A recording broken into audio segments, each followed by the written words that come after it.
If everyone would stand and join me in the Pledge of Allegiance. Pledge allegiance to the flag of the United States of America, republic for which it stands.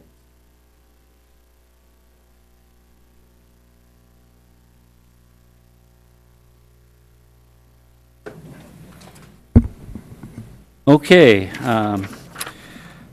First thing, I guess I would like to get a motion to approve the agenda, or if there's any additions or changes. Second. Okay, I got a motion by Dave Brusick and second by Mark Bartuszczyk. All in favor of approving the agenda, say aye. Aye. Aye. Any opposition? Okay, the agenda is approved. First thing on the agenda, Families Moving Forward program for homeless families. Mike? We have with us tonight Mary Klemp and a few others that I'll let her introduce. We'll invite Mary up to the podium. She's going to provide a bit of a background and an overview on this program, and staff is prepared to answer any questions, but we'll let them provide kind of an overview and general background at this stage. Okay, welcome. Good evening. Thank you. Thanks for having us here.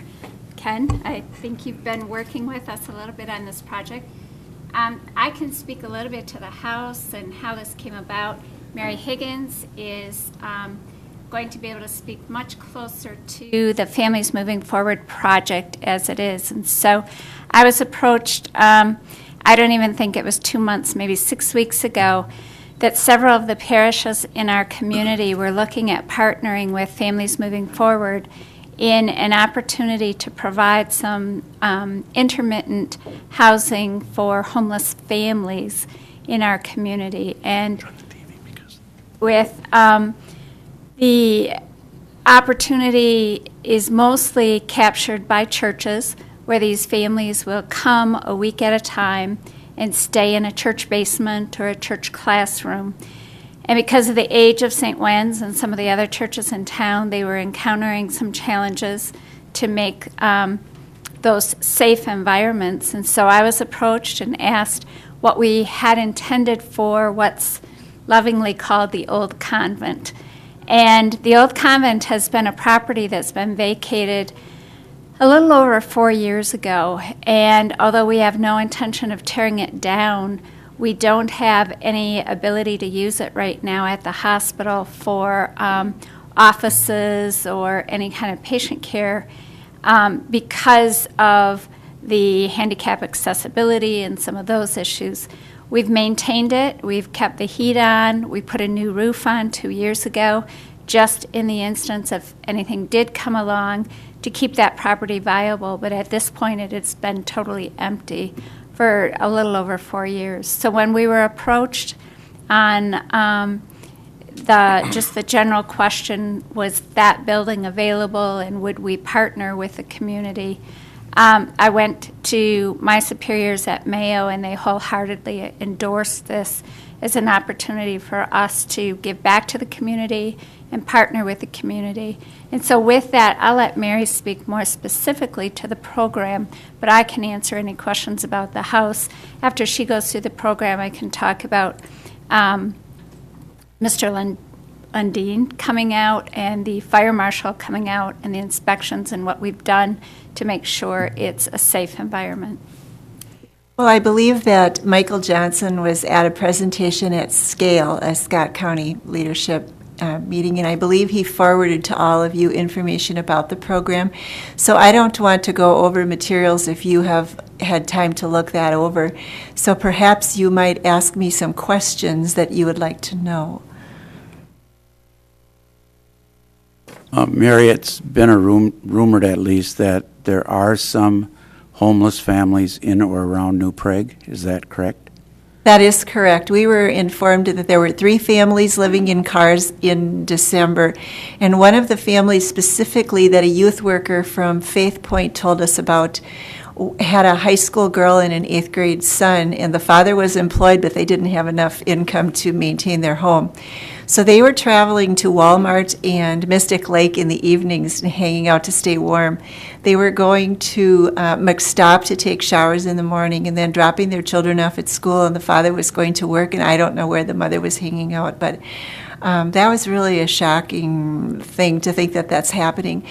And just about a month ago, I had a message left on my answering machine when I got to work at St. Wenceslas, and it was from a man who was desperate to get rid of furniture because he and his family were losing their home that evening. And if you leave furniture on a property that you're being evicted from, the property owner can assess you a charge for removing the furniture, and then that just gets piled upon whatever back rent you have. And that all has to be taken care of before you will be accepted by another renter. So Here, it might be helpful, since we're only in our second meeting on TV, if you could explain just a little bit about the program so that the listening audience that's watching this will have some idea of what's involved, what's entailed, that sometimes there's negative connotations that are associated with this kind of venture. And maybe you could explain how often it would occur, what's going to occur, just a little bit about the process. Sure, I'll go into some detail. This program is being run by an organization called Beacon Interfaith Housing Collaborative. They've mostly been working in Hennepin County. They've done a program there like the one that we're going to be working in for 20 years. They partner with 40 congregations in the Hennepin County area and serve about 8 families at a time, probably about 50 families a year. What happens is churches volunteer to keep these families a week at a time. The families come in the evening and have an evening meal, stay overnight, have an early breakfast, and then pack food for a lunch. So basically the church is providing them with lodging and meals and companionship. And then they go to a program center during the day. At the program center, the children are bused to their school district so that they can continue in their own schools. The parents, if they have jobs, go to employment from there. If they do not have jobs, they're given employment assistance in finding employment, help in filling out resumes. They're given some job skills training. They're given family management, budget management issues, help with parenting if they need it. There's a full-time family advocate who works with the families during the day. We're blessed that Shepherd of the Lake Lutheran Church in Prior Lake has offered most graciously to provide the program center for the program in Carver and Scott County. So our program now is going to be serving residents of Carver and Scott County. There are no shelters for families in Scott or Carver County at this point. So the church takes these families for a week at a time, and hopefully if you had 13 churches and they would all commit to 4 times a year, that would take care of 52 weeks and we'd be covered. We found out that it hasn't been quite that easy. Some churches are reluctant to commit that much, but that's sort of the goal. St. Wenceslas and Holy Trinity from the beginning agreed to cooperate and share 2 slots, so we would each, or 1 slot rather, so we would each host 2 times during the year, and that together we would be one of those churches that would be providing 4 weeks. But with the use of the facility now, we feel that it's not going to be disrupting our church program as much, that we could actually offer to host more often, because it's such a wonderful facility. The needs are, it will meet the needs of the family so beautifully. We've also invited New Day Church in. We actually sent a letter to all of the pastors, ministers in town, inviting them to a luncheon to learn more about the program. And we're working with the churches one at a time as they're interested in becoming involved. Mary, can you talk a little bit about the screen? Yes. The program, as I said, has been going in Hennepin County for 20 years, so they have worked out things that work. And they screen the families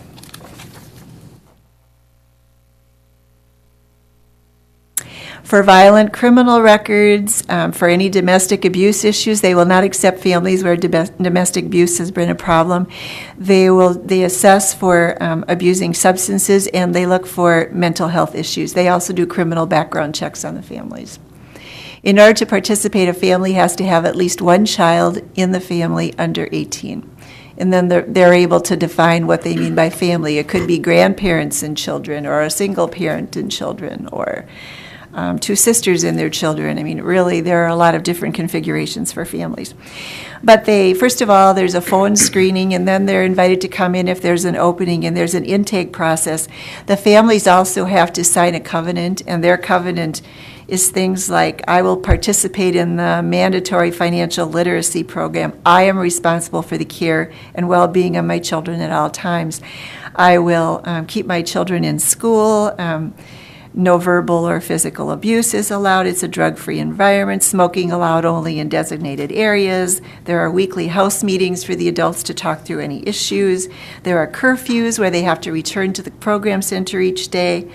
So there's really a whole list of expectations and screening items that are used. So when you host the week or 2 weeks or whatever it is, are you basically saying you're going to have that facility full? Is there going to be that many?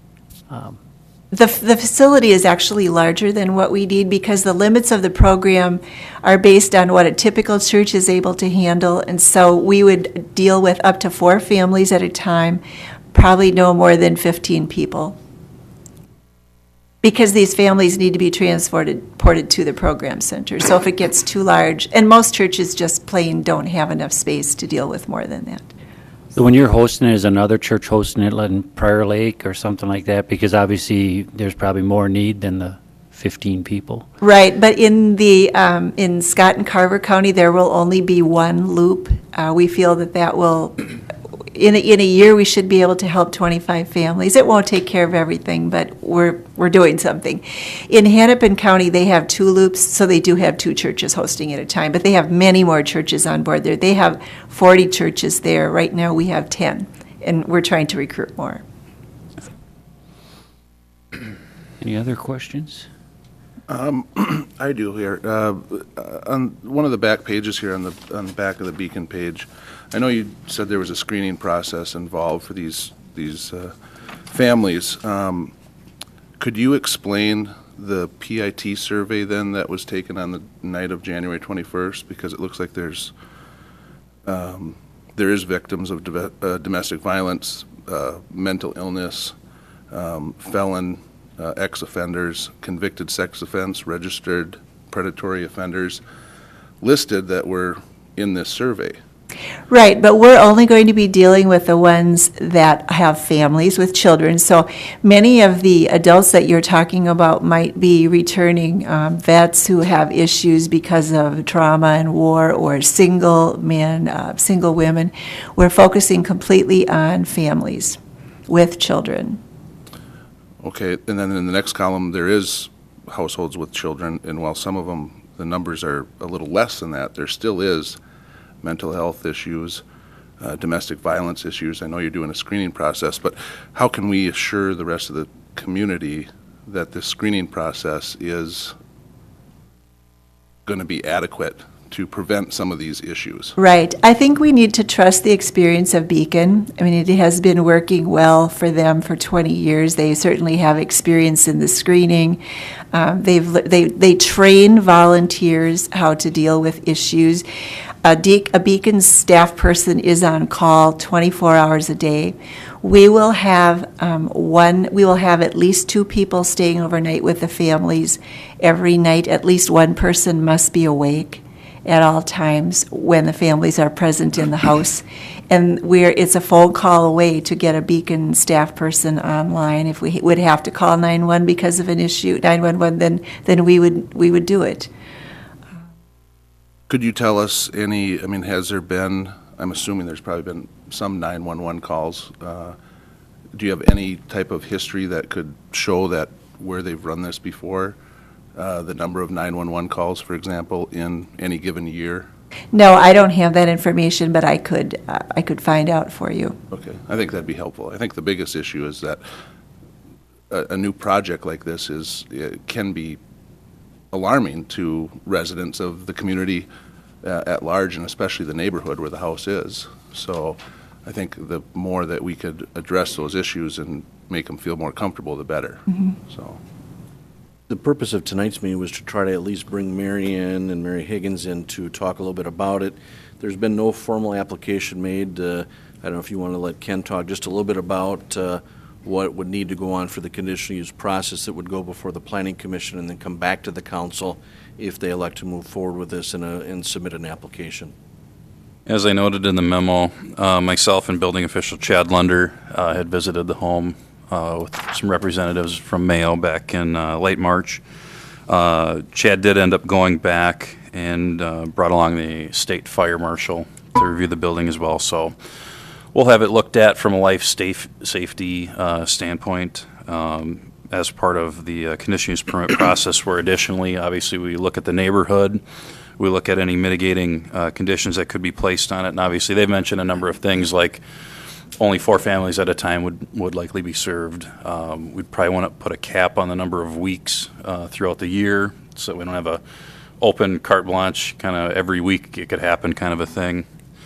So those are things we'll think of, and obviously, again, we haven't had a formal application at this point, and I don't have all the details, but we'll work through that, and we'd have a hearing with the Planning Commission before it would come to the council, and we would notify within 350 feet of the location and take public comment, not only from those people, but the whole community, and see what we get for feedback. But yeah, this is new for New Prague. We don't have anything in the zoning ordinance specific to this type of a temporary, housing for homeless families. So it's a new area for us as well.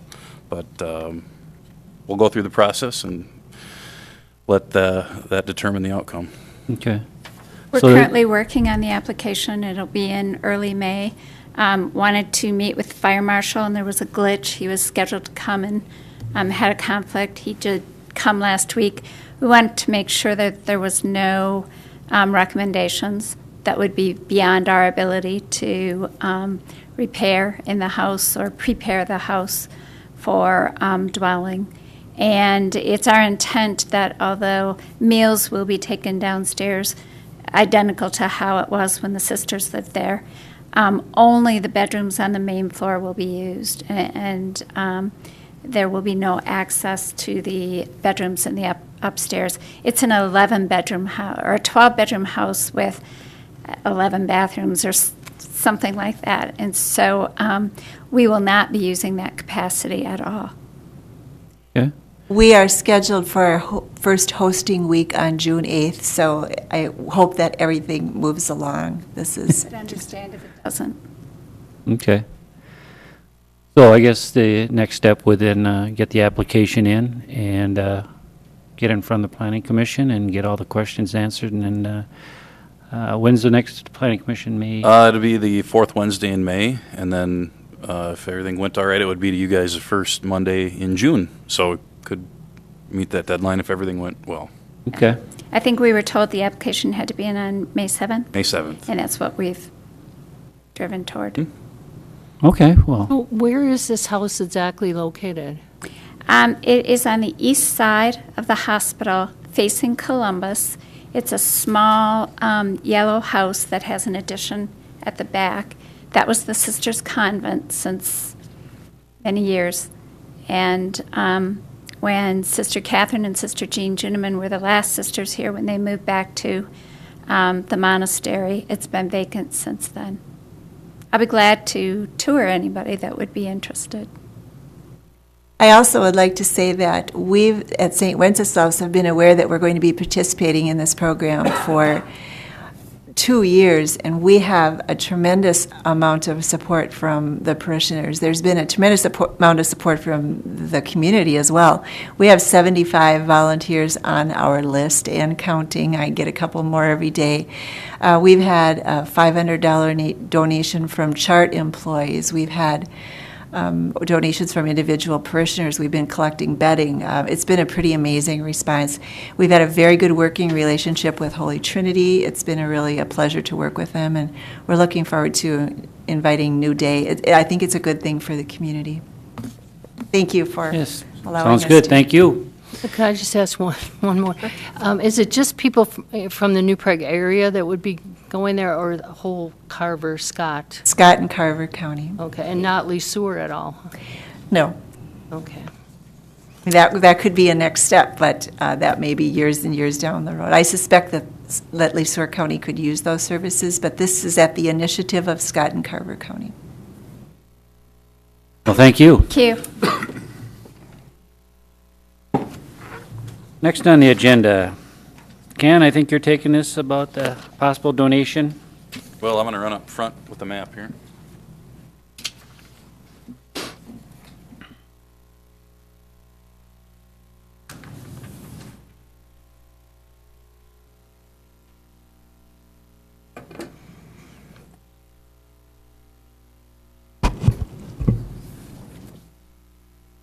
All right. Following up on the discussion at the City Council meeting on February 18th, Council had reviewed the potential donation of an outlot in Pilsen Commerce Center. The lot south of Walgreens is currently an outlot. Toll Development is the company that developed the property, platted it initially for the Walgreens store, and later sold the property to Walgreens. And since that time, they've not been able to sell that 1.59 acre outlot. And noting that this particular outlot is not platted, so to be developed and built on, they would not only have to plat the lot, but construct a portion of the future street of First Street Southeast, which is an extension between Chalupski Avenue Southeast and 10th Avenue Southeast. And we estimated that to be about $99,000 for that extension on the particular property. That would be basically on the south edge of the property, as you see it there.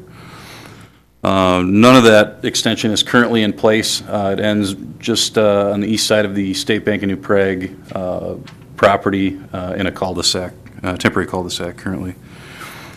The EDA board did review the request to look into the consideration of the land donation, and it was forwarded to you on their recommendation as well.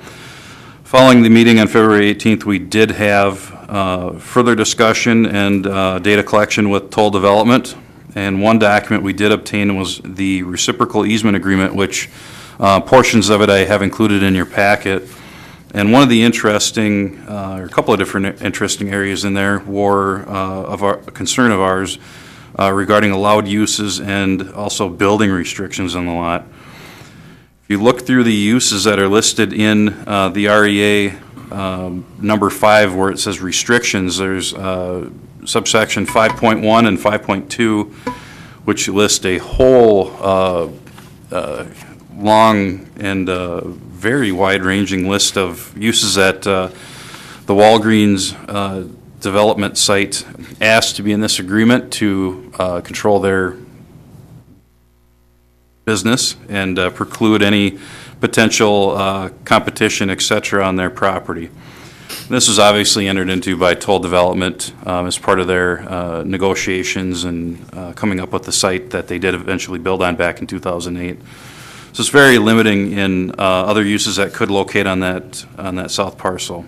In addition to the uses that were restricted, the other portion that was limited was specific to buildings not being allowed over 1 story in height, and the building on parcel B cannot be located any closer to Chalupski Avenue than the Walgreens building. If you notice on the property, I'm going to flip the map over here.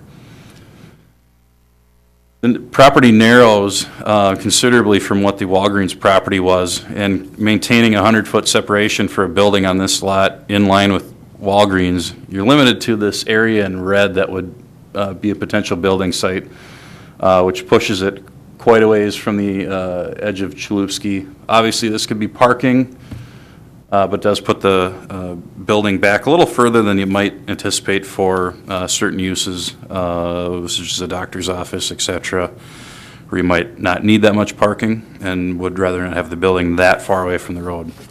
So it's limiting not only in use, but in what I call the bulk limits on the property site. So with those restrictions, I did contact a Tony Scarlatta with Walgreens corporate in Illinois, and he indicated concerning any amendments that they do consider amendments. They do not consider them without a specific user or tenant in mind. They like to see building plans. They like to see the exact user that you're going to have in place. Not knowing that, they really weren't able to entertain any amendment to the REA at this time, but said yes, they do amend them, and they do get requests quite often to do that. So not knowing particularly what things we could get removed from the list, and if you notice the section of the zoning ordinance, I did cross out a number of the permitted uses that were part of that restriction list and conditional uses, and you're not left with much. So it's a little concerning for our purposes of potentially getting this property platted and developed, even at a donation cost to us. The property may not sell extremely quickly or as quickly as we would like it, and in the meantime, we would obviously be mowing the lot, doing snow removal on the sidewalk adjacent to it, and not having taxes paid as well if the city was the owner of the property.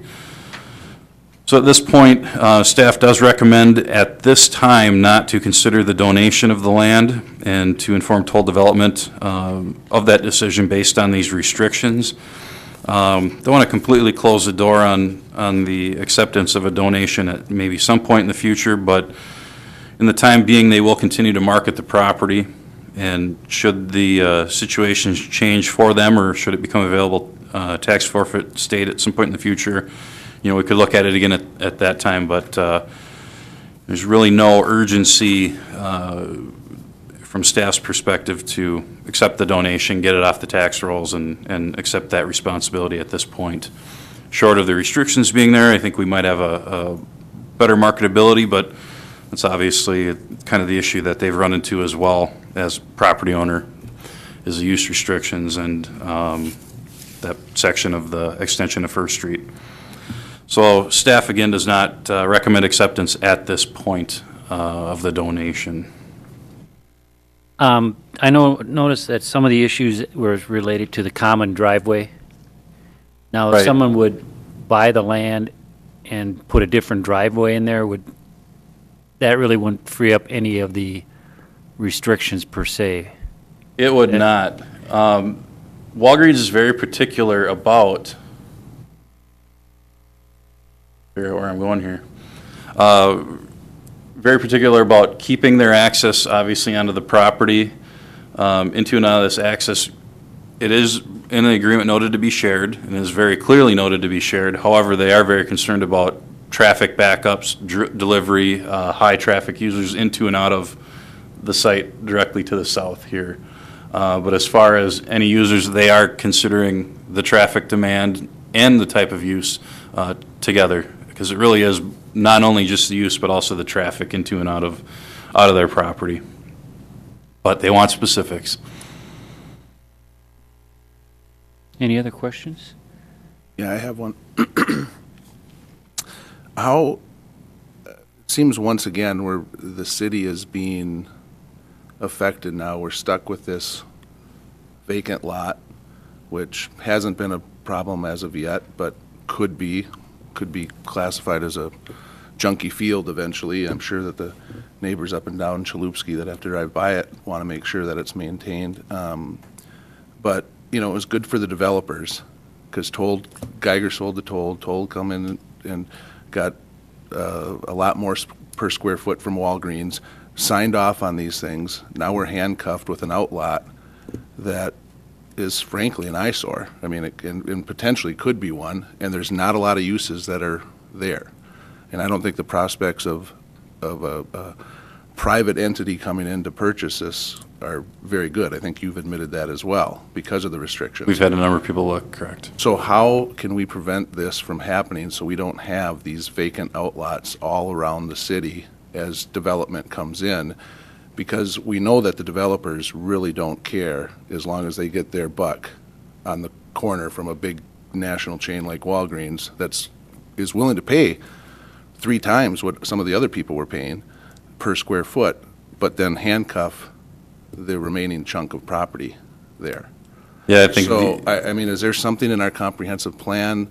Is there, I don't know what the ramifications are. I mean, that's what we leave up to you guys, but Yeah, city employees, but the unfortunate thing that the developer had done in this case is place the private covenants, more or less, is what they are. That's putting the restriction on their own land, which you might think is unusual, but in this case, they did do it for the benefit of obviously selling to Walgreens. So they went into it knowing they were handcuffing themselves. This is not the only property we've had a landowner put covenants restricting the type of use. A number of years ago, we had Nash Finch that owned the Econo Food store, for example, owned other property on that end of town, the east end of town, and restricted a number of uses on that property, including other grocery stores, obviously to protect their interest for that property out there. Obviously, they don't want to create their own competition when putting property they own up for sale. This is probably a little more substantial than you'd normally see due to the fact that they had Walgreens. It's kind of they sell a little bit of everything, and they are truly listing every type of use that they include in their store. They have put on that restriction list, and additionally some additional, such as fast food. So there's not much, I believe, that we can do. That was privately done and actually not even recorded on the initial title of the property. We had asked the developer for this, but it is Walgreens' agreement with that property owner and on record with that property that they can enforce that because Toll Development, as the developer and property owner, did enter into that agreement. It's really a two-party private agreement separate from us. We would rather not have that either. And I've read many cases throughout the country where this has happened to cities where they have, they're things like an old big box retailer, and they say no retail, no, type of user that could potentially go in there, and you're stuck with a building that there's just not much you can do with it. And there's no way that within our comprehensive plan that we can somehow control that to a certain extent, if it's in our comprehensive plan. There's no regulations that we're imposing in this process. Is that it's the private landowner, right, with property that they own, allowing covenants or restrictions to be placed on property that they own. So they're effectively doing it to themselves, and the challenge is that they've negated or potentially reduced the resale value of that property and their abilities to market it.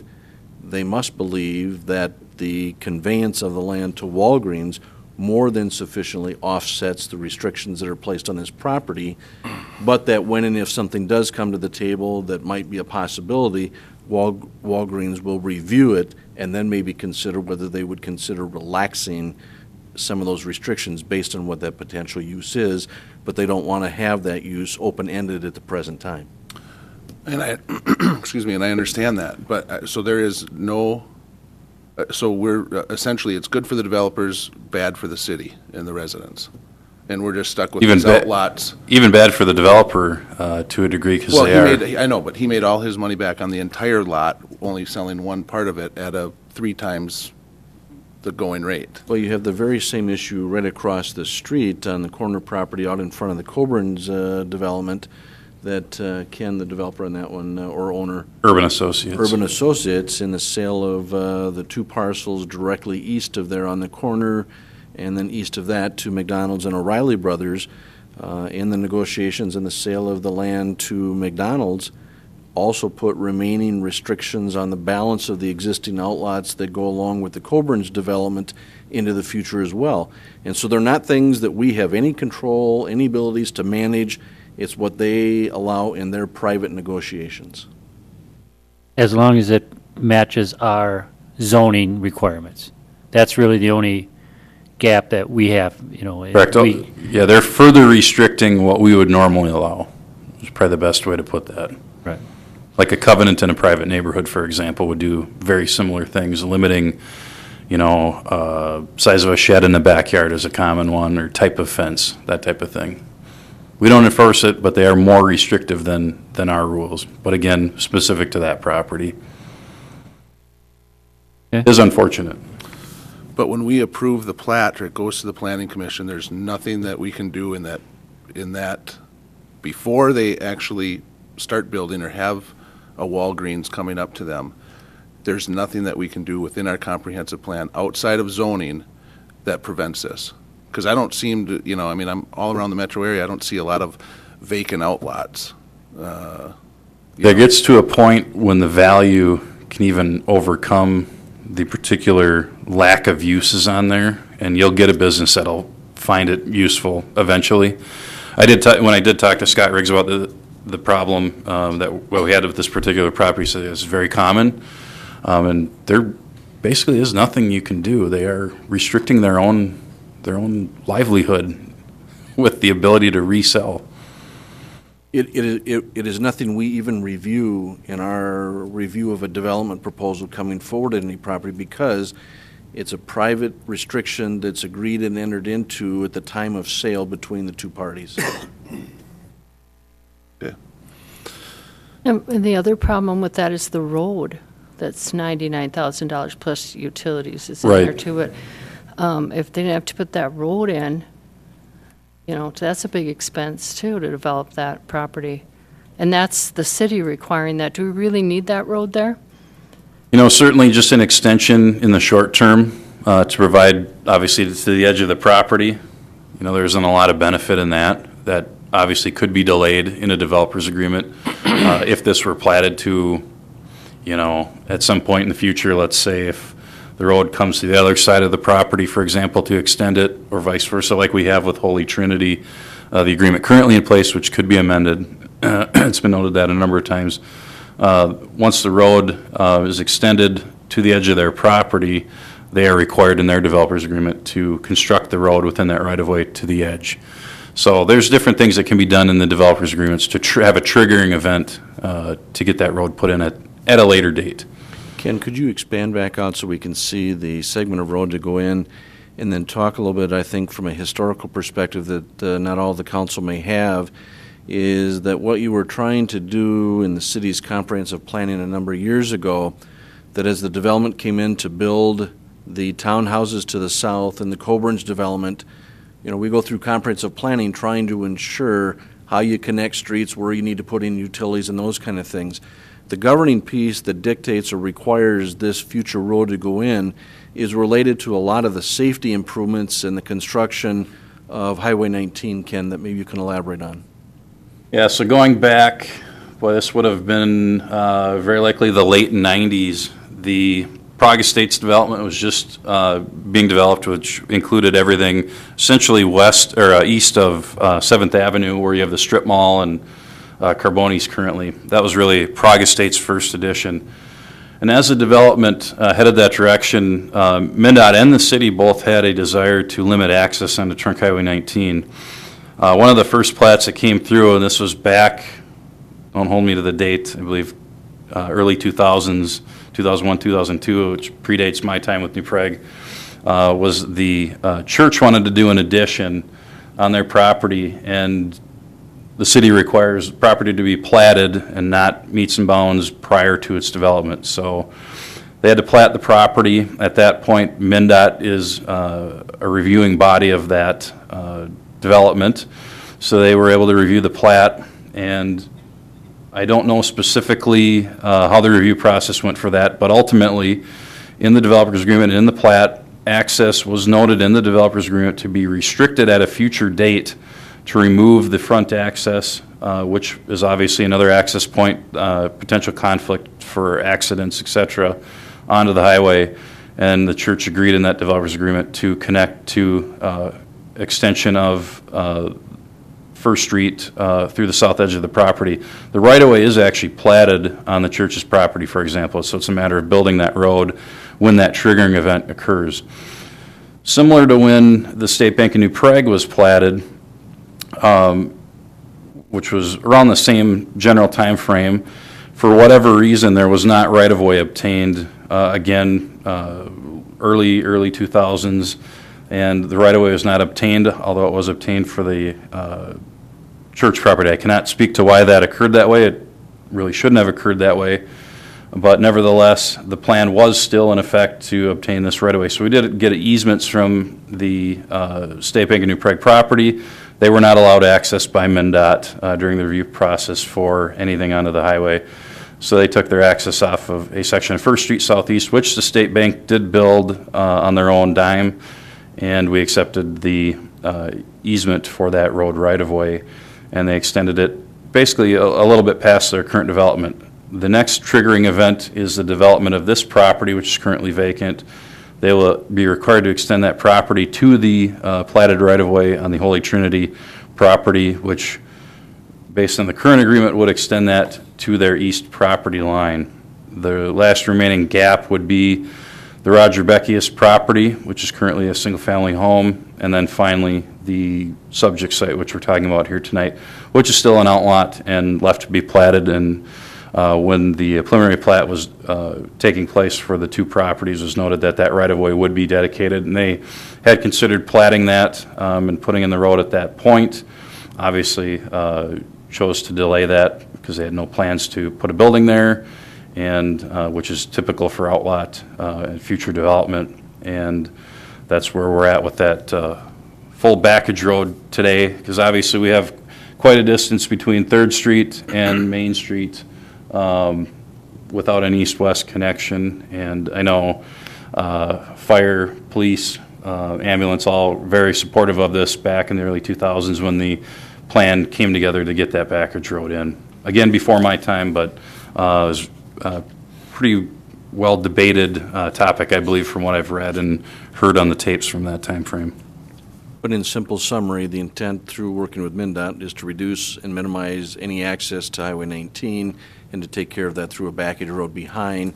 How and when that goes in ends up being piecemealed based on when the development occurs in that area. But the planning was done a long time ago, setting it up for this to occur. It just will depend on when the rest of the pieces fall into place. Okay. Any other questions? If not, I guess, I'm going to make a motion not to accept the property, Second. seconded by Pat Scripture. Basically, is to keep it on the tax rolls because chances are, like in Ken's statement, we'll probably have another opportunity in the future to get another shot at it. My gut feel is so. I got a motion and a second. If there's any other further comment. If not, all in favor say aye. Aye. Aye. Any opposition? Okay, passes 5-0. Next, historical downtown survey. Ken, are you going to take that also? Well, I'm going to come over here now. Why To get my report over here. We do have, we'll back up a little bit. As the city council is aware, we were awarded a $10,000 grant for the completion of a downtown historic reconnaissance survey.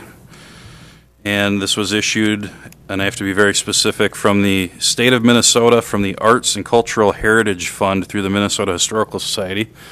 That's for our video to promote the grant program here tonight. So we did put out a request for proposals on March 19th. I did include a copy of the RFP for your review.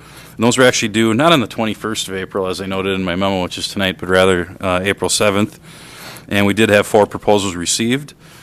Took me a little time to do. I did reference check all the proposers. 2 of the people that had submitted proposals, Smith and Main and Thomas R. Zahn, had submitted proposals for the historic context study. We obviously did award that last project to Smith and Main LLC. And the 2 other proposers this time were obviously Dennis Dvorak, who's a New Prague resident, president of the Historical Society, did have extensive assistance and input with Smith and Main on their proposal or on their project for the historic context study. And then Greg Gout was the 4th proposal that we did receive. Went through and ranked the proposals based on criteria such as their past experience, their ability to complete the project, workload, other projects they might be working on, for example, and their requirements. They have to meet minimum education and experience requirements. They have to have certain degrees in art history, architecture as a minimum, etc., and then experience in these types of projects. So after the ranking was done, Dennis Dvorak did come out with the top ranking of 98 points out of 100. Thomas R. Zahn and Associates came up with 97 points. And rounding out the 4 were Greg Gout with 96 and Smith and Main with 96. Everybody knew that we had a $10,000 grant. It was publicized. So that wasn't the secret, obviously, in the proposal, because the press release the state put out made that very well known. So it was not so much based on price, but rather what kind of product they could put together. In talking with the state and Dennis Dvorak, obviously not being a company that does this type of work and neither were all the proposers anyway.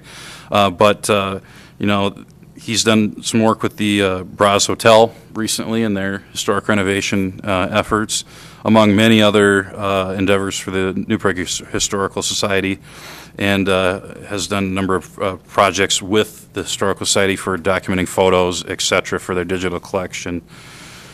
So we feel that he can provide the best end product with the local history that he has, not only from being a resident, but from the connection with the Historical Society. And he really has noted it's just kind of his passion, and I think he'll do a really nice job with the product. And I've talked to him a number of times in the past few days about the project. He already wants to get going on it, subject to your approval here tonight. So staff does recommend the approval of Dennis F. Dvorak as consultant to complete the downtown reconnaissance survey that will be paid by the grant from the state of Minnesota in the amount of $10,000. I kind of agree with your statement that I think the other companies would be probably tapping him as a resource. So, I think it's only fair for all the work that he does for the Historical Society and in his knowledge. I agree with the recommendation, and so I would like to make a motion to accept Dennis Dvorak as the bid. Second. Yes? In addition to that would be also, we don't have it in the packet, but also authorize entering into an agreement with Mr. Dvorak. Oh, yes. Yeah. And entering into an agreement, how's that? And I got a second by Mark Bartuszczyk. Any other comments? Can I make an amendment to it? Sure. I'd like him to throw in a paragraph or two about the mill pond. We can do that. Well, I just think that's got some interesting history there. It's not in the district, but maybe he'd throw that in as a little bonus. We can essentially put in anything we want, and over and above the minimum, so yes, we can do that. In the agreement, we can add that? Well, just in the end product. We can, Okay. I don't know if you want that in the agreement or not, but No. we'll get the information in there. Any other comment? If not, all in favor say aye. Aye. Any opposition? Okay. Passes 5-0. And I think Dennis will do an excellent job. Next, swimming pool, well, that's how, did you notice that we're missing the L on the swimming pool? Just ordered a new one today. So we got a swimming pool. Probably is more fitting. Are you gonna take that? Ken, you're just a busy I will, guy. I'm on a roll here. We discussed once again with the council at the March 17th meeting the process of potentially developing a survey to gather public opinion of residents and for staff to report back here in April. Give a little update at the last meeting, but tonight we have the full workup of the research that we did. I did contact the cities of Waseca, Casson, Faribault, and Gaylord to determine if they did any sort of preliminary pool survey. City of Gaylord did not. They did have a pool committee, however, that worked with U.S. Aquatics, and they did not actually take any public comment until after their 6th pool committee meeting, so they did that very late in the process. City of Casson, again, left their decision up to their pool committee. They did end up going door to door on their referendum issue and also had a couple of open houses but didn't have a preliminary survey. Waseca did have a grassroots pool committee, and there was a survey done. It was not city sanctioned, and therefore the city does not have a copy. It was a number of years ago, probably about 10 years ago, they figured that was done. And they didn't really get the results of the survey other than they did get residents, obviously, through that grassroots effort, and the city did ultimately build a pool, but they were not able to provide that information. Then the city of Faribault is the other one that I contacted. They did not respond to my survey, or my question about the survey at this point. Following that, I called up U.S. Aquatics. They were one of the firms that worked with a number of these pools and many others, as you note in the packet. I have a list of their projects they've worked on recently and also some others in the area within the past few years.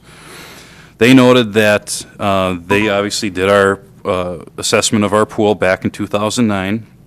and they noted that they could do a preliminary community survey. And they most recently did this very same project with the city of Springfield, and they did the survey, studied the results, and brought it back for an inclusion in their final report. They did note that they could do the survey and report back to you on the preliminary results, that it is maybe a little premature and can be difficult to come up with questions that'll get to the root of what people want, and said that obviously that can be done. However, they would recommend further a reassessment and a full, what they're calling, would be a aquatic facility assessment and preliminary design process, which would include the re-review of our pool that they've already did back 4 years ago now almost, for $5,500. And that would include additionally the community survey. They did note that alternately we could just have them do the community survey on its own without authorizing the full scope of work, but they would charge $1,000 for that. So kind of as an incentive, they're saying, you know, we'll do the full rework of your facility study and work with the pool committee kind of through that final preliminary design to get you to a referendum, if that's where it would lead. But they'll throw in that survey work for $1,000 at no cost if you have them do the full scope of work. We discussed a couple of times some general pool options that could be looked at, and I threw the 4 in here. These are not the exhaustive list of questions. These are just examples for discussion only. You know, some sort of question related to an option being to close the pool. You'd obviously have some cost for demolishing and properly closing the pool for never opening again. Another option or another question could be people's thoughts on repairing the current pool, which would be, you know, no additional amenities, just get it up to current code, which essentially would be the work that was in that study in your binder, if anybody happened to bring that tonight. And the list could be longer than what it was back in 2009. Don't know that for fact, but it's probably a good guess. Third question or third option would be develop and build an outdoor water park aquatic center, you know, where you have the lap pool, zero depth entry, water slides, water spray features, etc. Obviously, there would be some sort of a financial element to that, whether it be referendum, etc., that one way or the other people are going to have to know that would be coming with that sort of an option, that things aren't free. And for, you know, other open-ended questions or possibilities, you know, it's really up to you as a council or the pool committee, however you'd want to work with them to come up with the set of questions to put out to the community. But we talked about putting it out in the utility bills, keeping it to city residents as much as possible, because those would be the taxpayers footing the bill for the pool, particularly if we went to a referendum on a city level only. Did not put anything in here at this point about possible indoor pool or working with the school or anything. I don't know if we're maybe a little bit ahead of that and with where the school is at this point. Not saying that's a question that couldn't be included to get people's thoughts, but at this point that isn't anything that I brought up as a suggestion anyway. So again, looking at a couple of different options. If you just want to do the survey, it'd be $1,000 plus the cost of their mileage to come out and give a presentation on the results of that survey. And the second option, which is what we would recommend on the staff level, would be to complete the full assessment, including that preliminary survey, for $5,000 plus estimated $500 for travel expenses. And that could be paid for out of the mayor and council contingency fund, and noting that would also require a budget amendment at a later date. So that's really where we left our recommendation as staff to the council for this matter. U.S. Aquatics has done pretty much anytime you look up or talk to a city about who they had work with their pool project, U.S. Aquatics comes up. They're based out of Delano. They're very well versed in this type of project and working with communities to go from beginning to end on the process, and we already have past experience with them as well. with the report they put together, so. So, you know, if we go ahead with like a survey type thing, you know, would they have some cost estimates? You know, obviously if we did the 5,500, they would be obviously redoing the estimate on the existing pool, and then they could kind of give parameters, you know, this pool's going to be 2 point, you know, the splash water park is going Right. to be, and then if we wanted to throw a community center in there, now obviously that's a different cost, but, you know, I think to do a survey right, I think we almost need to kind of give that information out there, because obviously, people, you know, that's going to be the first thing. If you just do a survey, you know, here's our options, they're going to look at, most people are going to inundate us all with, well, what's the cost of each option?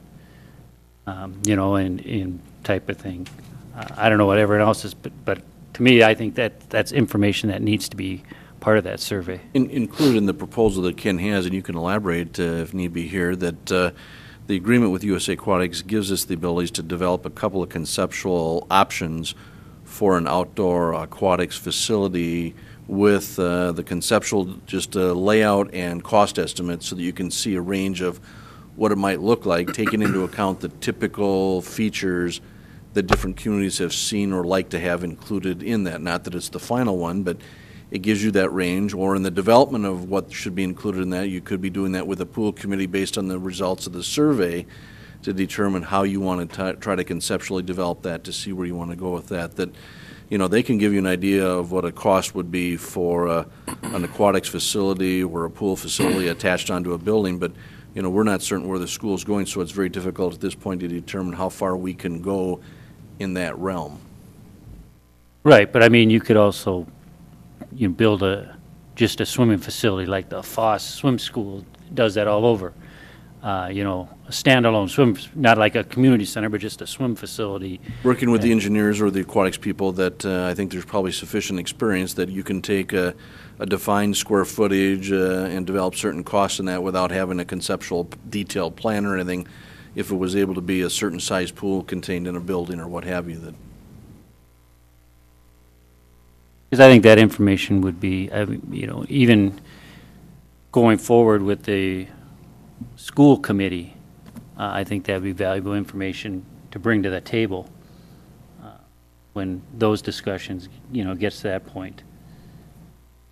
Yeah, I think, like somebody said, it's probably jumping the gun. I guess when I asked for this, I was looking for something that the city residents, given some basic information, what is it that you think this community should have? And yeah, we can put an indoor pool in there, but then that's just another conceptual idea. I guess I'm looking for U.S. Aquatics experience to tell us, kind of guide us through this process. I think, being that the old estimate is almost 4 years old now, that it's very important to go back there, because one of the questions we're going to get, I'm sure, is, well, what's the status today? How long is this pool going to last, or is it? So it's important for another evaluation, and maybe it's just they add a few items onto the existing, their old evaluation. But I'm excited about them helping us throughout this whole process. No, I agree. So I'm, No, I thought Glenn, didn't we have somebody look at the pool already? We already know all the things that are wrong with it or need to be done, and. Well, that was back in 2009. That's correct, yeah. What- And it was Yeah. U.S. I Aquatics thought also. recently you had somebody. No, that was back in Oh, 2000, and okay. that's We what's in took the book, that's that 329,000. Okay, because Yeah, I so remember that's- we had like a number that it would cost. Yeah, it's at 329. 329,000, that's in the book, Yeah. and that was from 2009. Oh. So you can, you know, figure that maybe has jumped a little bit, you know, so that's why we were kind of all in agreement that, you know, it's probably more like 400 to 500,000, and everyone was like, well, is it really worth spending that much money in a 30-year-old facility that's just very, you know, just one purpose, you know, a lap pool with a little kiddie pool type thing. to bring it up to ADA and all that other stuff. I think Glenn looked out there just a little bit not too long ago, or somebody you mentioned had, and found there's a lot more tiles broken off. Yeah. So we know And- that it's, Some of those numbers that we did get And there were when we were talking at pictures. budget time, we did try to get a little more current dollar evaluation, and most of that was done over the phone, though, where this, I think, is going to be very valuable to get them back out there and actually look at the pool itself and some of the Infrastructure. problems, and, you know, give us their assessment by actually looking at it. One of the questions on the survey, I think, should be, I mean, there's going to be people that don't want a water park or an aquatic center. They might just want a bigger pool, you know, maybe just a question like that. Kind of what we have now, only bigger, or Well, I think, spot, you know. What we would intend to do is to give all of you the opportunity, what burning question or questions do you have? Give us that list, let us work and frame things with the Aquatics USA people, develop a draft survey, bring it back to you for you to take a look at before we authorize sending it out. yeah, because today's point, we got to let them use their expertise in the other communities that they've done to make sure that questions are posed the right way to get the best assessment we can. But Pat's right, that whether you rehab the existing pool or whether you build a larger pool facility similar to what we have versus if you jump to the next step of a major aquatic center, different ideas and different costs. I move we accept the staff recommendation. Second. Of the 5,500? Yep. Okay. We got a motion by Mark Bartuszczyk, second by Sean Ryan. Any other further discussion? If not, all in favor say aye. Aye. Any opposition? Okay. Ken, take a breather right here. We'll let Glenn take over for a little bit. we're working down the line, aren't we? I Will we know. get to Wait till we get to Mark. We'll be all sleeping. I mean, Mark. Mark will be asleep. Yeah, Mark will be. I heard he got a hall pass. He can stay out past a little later tonight. Parks Department is looking to replace a lawnmower in the park. So John Deere 2005 1445 lawnmower. As you see in the memo that I gave, we had budgeted quite a bit more money than we're asking for today, and because we did some experimenting and probably learned a little bit as we went through this winter that we don't need to replace the piece of equipment like we were thinking we needed. So today we're just looking that we need to replace it with a zero-turn lawnmower. And of the 3 different manufacturers out there that are on state contract, the Parks Department actually demoed all 3 of these late summer, early fall, and found that the Exmark did a fabulous job in holding on to the side hills and the ditches and the mowing of the hills in the parks. The other benefit with the Exmark is it's a rear discharge. You can run along curb lines without shooting any grass clippings on the road. So staff recommendation is to recommend buying the Exmark, trading in the 1445 and replacing with the Exmark. There's no value to the ball field or any other use within the community for that? At 1445? Yeah, No, okay. no. It's time to move it down the road.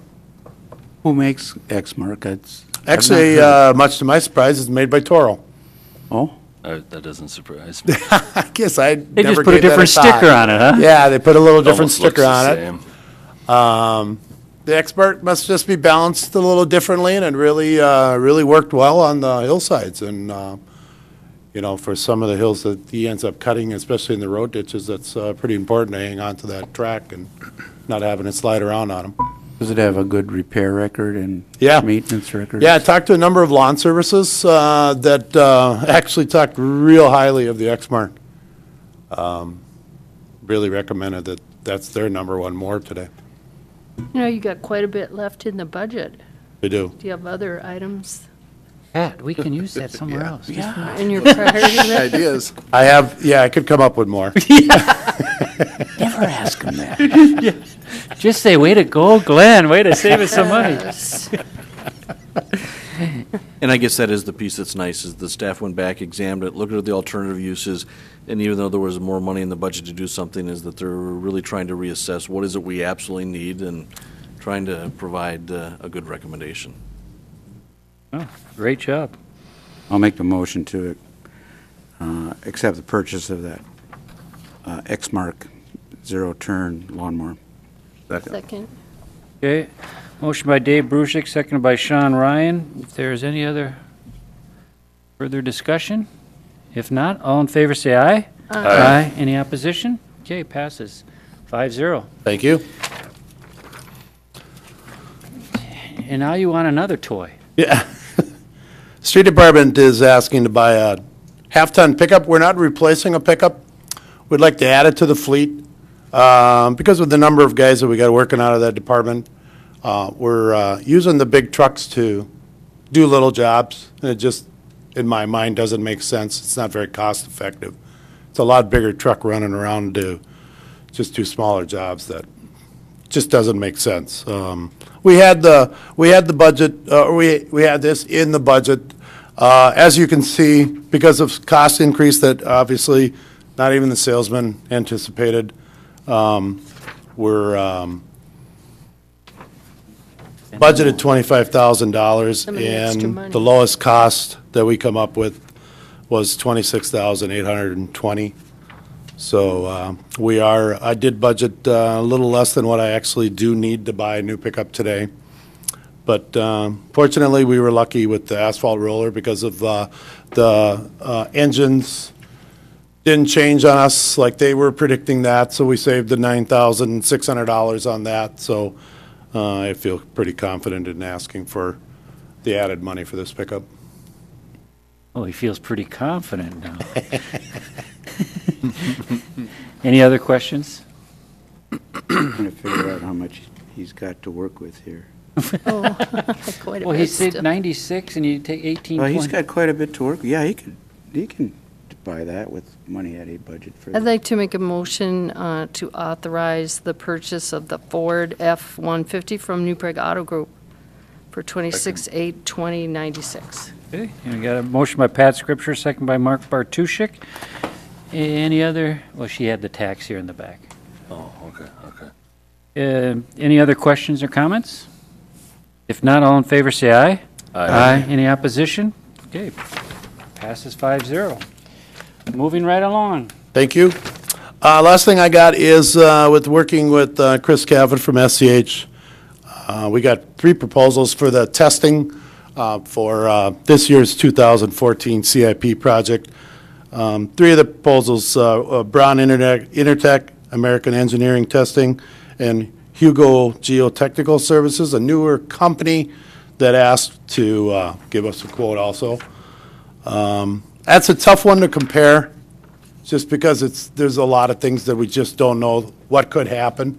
So all 3 of these companies got the same, I'll say, bid sheet, basically, as far as what our requirements are for testing, as far as soil compactions, concrete, asphalt, things like that. So it basically boils down to how much they're charging per trip, how many trips they predict they will need to do this one part of the job, different qualifications like that. Of the 3, Braun came in a little higher than the other 2, and we spent quite a bit of time talking about it, and we all pretty much came to the same conclusion that we just feel comfortable with Braun, and it's not that much more money, and they've worked for the city here for a number of years and have always done an excellent job for us. And so our recommendation is to go with Braun, even though they are just a little bit more money. We feel it's worth it just for the reputation. They've proven how they can do the job and how well they can do the job. And of the times that they've probably done more for us than they actually had to, just because we needed some help and they were there to help us. Not saying the other companies wouldn't do it. We know Braun will. So that's our recommendation, is to hire Braun to do the testing on this year's project again. What do you know about that Hugo Geo? Don't know a lot about them. We did ask a whole lot of questions, and we got references of cities they've worked for. And from from what we found out, they probably did a little smaller jobs for some of the cities. There's nothing to say that they couldn't do the job. We're not saying that at all.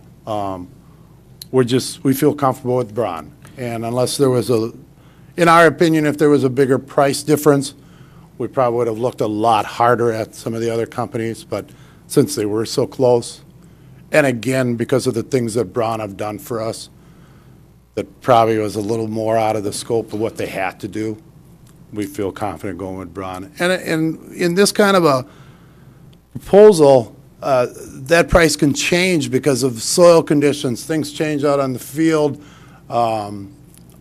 We just know that Braun's always been there for times that we had big questions, and they always came around the corner, and they were there right when we needed them.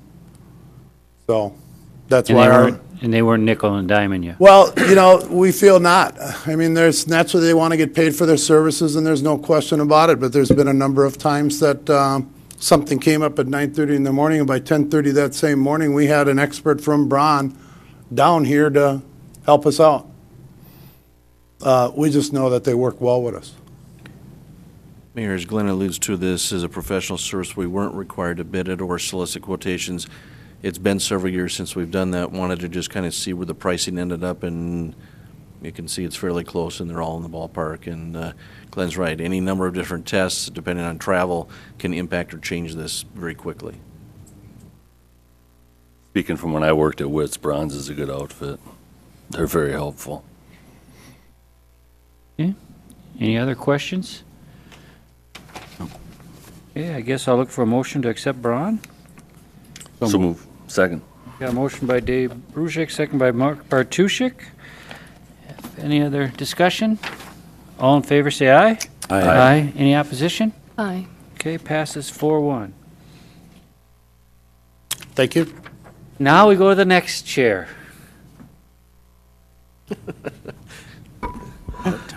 My first question is, what do you want to know about it? As little as possible. Okay. No, the only thing, I'm the culprit of this, because I went to that LeSueur County meeting, and, we had Ann Traxler there, and we talked about, and she was recommending more just the Sims training for elected officials. And, she brought the example up of, when they had the tornado in Elysian. Right. And, they were all kind of, we should have, even if, but looking at what you gave us, Mark, I mean, this is, way above that. I always go above and beyond. That's what I like about you. But I think in here, isn't there just the Sims training? Isn't The NIMS, I mean, not NIMS, NIMS, excuse me, not Sims. what I would recommend if you wanted to do anything, and primarily it is all online, does still include, some time, but just the familiarization of like the IS 700 National Incident Management System and introduction to NIMS. Also, like the public information officer awareness, just to be aware of that position and learn what the PIO does and what you as an elected official shouldn't get in the way of. And then probably the other one would be the IS 230, the fundamentals of emergency management. Just what is it? What takes place? I was shocked myself to see the amount of time to get the actual certification, and the fact that the classes aren't offered at any one specific location any longer like they used to. We took most of our training through Scott County or along with Scott County, and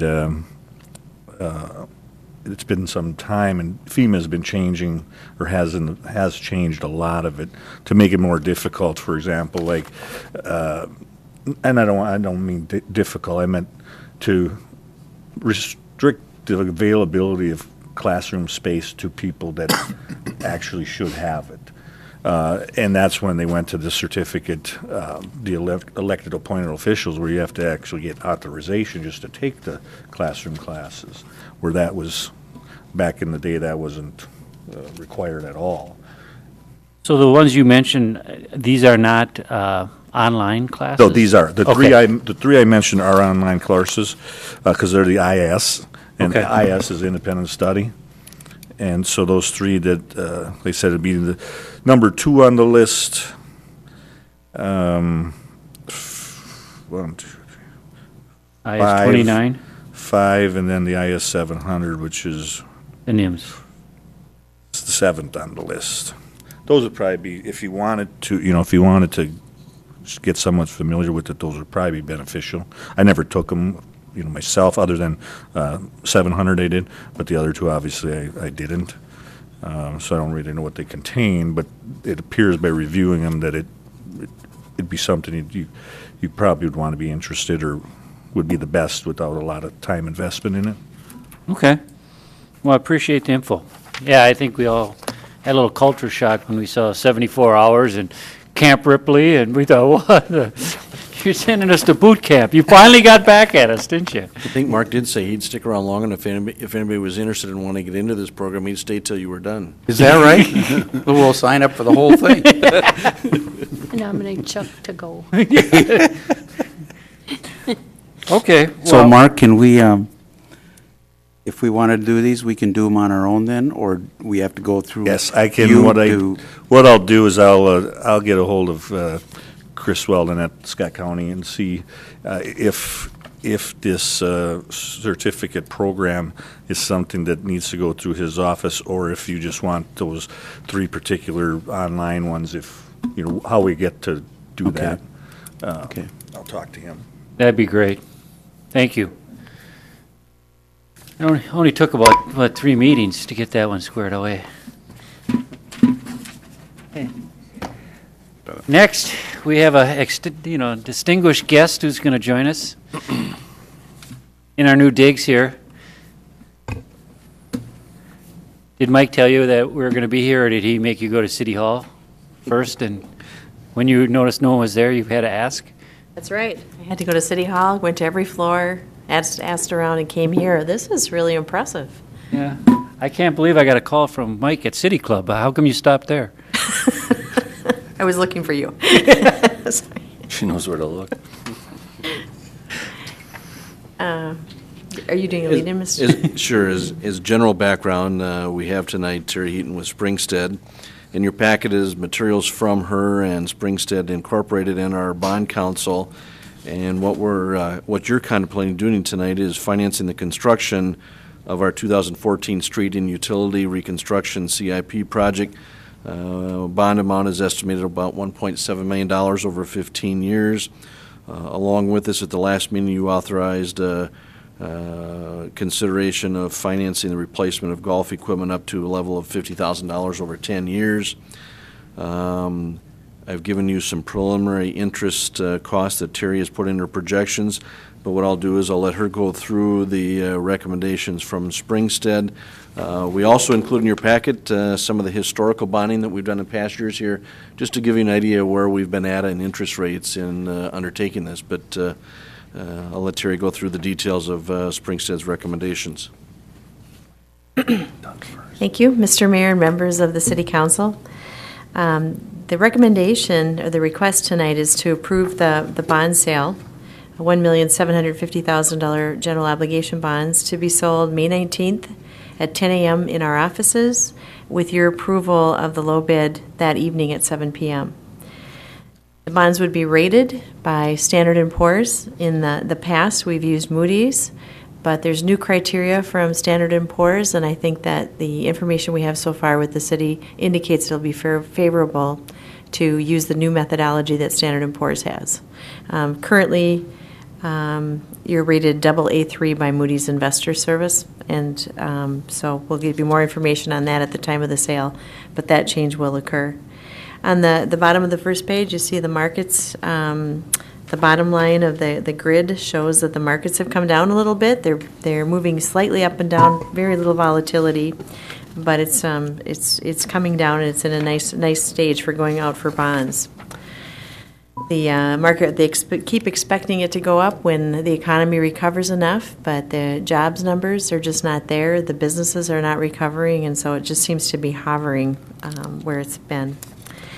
And then just talking about the bonds themselves, the portion of it is for the 2014 CIP Street and Utility Reconstruction Project. And that portion makes up, I'm just going to get to the front page here,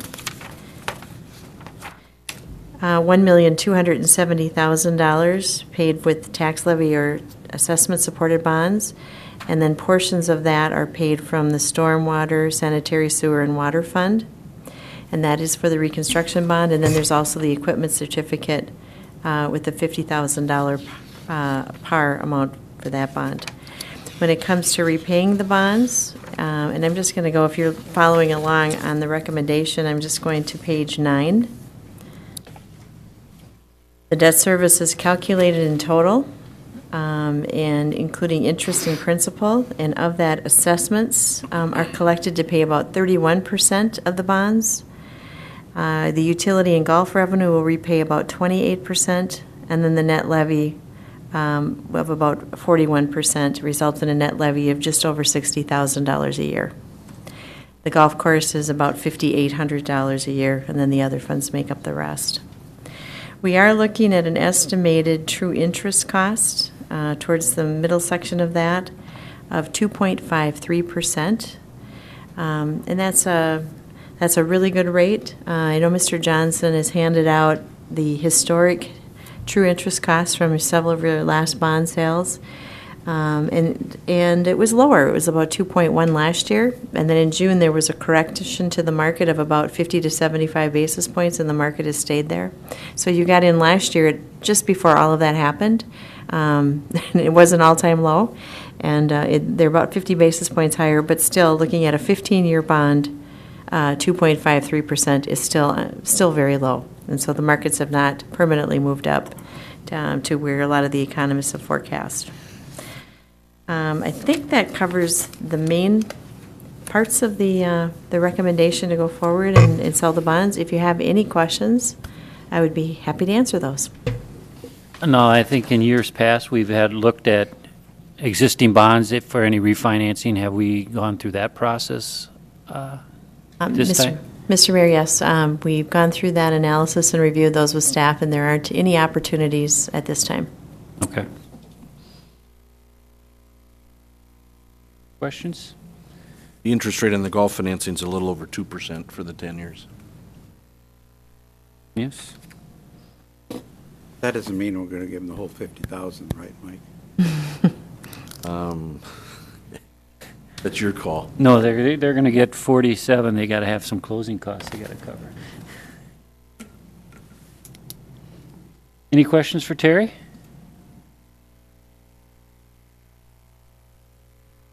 If not, I guess I'll make a motion to approve the sale of the bonds. Second. Second by Sean Ryan. Any other further discussion? All in favor, say aye. Aye. Aye. Any opposition? Aye. Okay, passes 4-1. Thank you, Terry. Thank you. This was fun to come to the new place. We're just missing the piano. Yeah. Patrick, you're in charge of the piano next time Terry's in town, okay? Thank you. Next, consent agenda. Any questions, changes, issues in the consent agenda? Question. The tobacco license, it's still a Super America then, I assume? It just changed management? No, actually, it's changing owners. Dooley Petroleum Inc. is out of west central Minnesota. They have paid the back taxes, and they have taken over ownership as of last week. So they own it. Is it still going to be a Super America? Yes. Oh, okay. Still will be a Super America. Now, was it managed by... Did the previous owner own one up in West Tonka or something like that? Hugo and somewhere else, right? I don't know all the specific locations. I only know the two, New Prague and Hugo. Yeah. That one has since closed. Okay. Yeah. So it's a new owner, it's going to remain as Super Correct. America? Okay. And they took care of 4 years of back taxes. Wow. So They must have took care of something else because they're getting gas there now. So there was a little more on the hook there. Okay. Any other questions on the consent agenda? If not, I guess I'll look for a motion to approve the consent agenda. So move. Second. A motion by Mark Bartuszczyk, second by Dave Brusick. All in favor, say aye. Aye. Any opposition? Okay. Miscellaneous. Mark, you got anything? No, I can't say I do. Okay. Glenn? I've got nothing. Ken? Nothing. Mike? May 1st, we've got our first Charter Commission meeting, so packets will be going out tomorrow on that. Glenn and I and David met with the baseball group last week and have things in motion there. Took a look at maintenance issues, capital improvements, site planning. Are going to go tour a baseball facility and some other things as part of that process, so that's underway. David, I don't know if there's anything you want to add to that. We did that. Bonding's underway. We had our pre-construction meeting last Thursday on the 2014 project. It's expected to begin a week from today, the 28th. So the beginning started earlier. Notices will be going out this week, so you'll get a heads up that that's coming. And hopefully Patrick will have something in the newspaper for us this week. But all the residents will be getting the notices that it'll start. And I think, Glenn, they're starting on the west end of 3rd Street, heading easterly, correct? Starting at Central here, Oh. and 2 blocks to 2nd Avenue Northwest, they'll start milling next Monday, start installing the sanitary, and a couple of long services on the next block between 1st Avenue and 2nd Avenue, and pull curb and things like that, and then move that way. Good. So, Anything else? And then I think Mary Jo has, we've got interviews set up for next Monday, the 28th. Yep. For boards and commissions. I think we've got, 8 people? Right. 8 as of right now, so we're looking at from about 5 to 7. Our only question is, would you like to have dinner ready to go for you at 5 o'clock when you come in? To me, it doesn't I matter. would like it. Okay. Yeah, it'd be wonderful. All right, we'll have it ready for you. Sounds good. So we'll have backgrounds applications out to you within the week here. Did we get Is- somebody applying for each and every opening? Yes, Okay. Well, good. you'll have choices. Awesome. It's good to have choices. Good. Anything else, Mike? Mary Jo? No. Patrick? Terry, you got anything else? Okay. Anything from the council? I got a question. Go ahead, Dave. All right.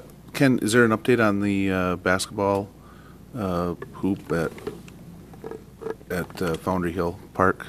Or, Yeah, why it's not up yet? Yeah, I mean, is there just an update? I know that there was some Yeah, issues early.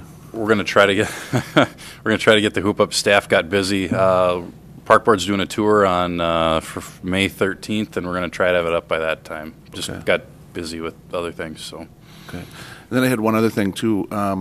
Is there, or can we get on a upcoming agenda, from the wastewater treatment plant, an update on how we can't get that to seem to be Class A, where we can actually sell that product for fertilizer use, and/or use it on the golf course and save fertilizer costs? It's still being classified as a B, even though it's a Class A facility. I don't know what the process is, or if there's anything that would need to be done on that, but it'd be nice if we could recoup some money.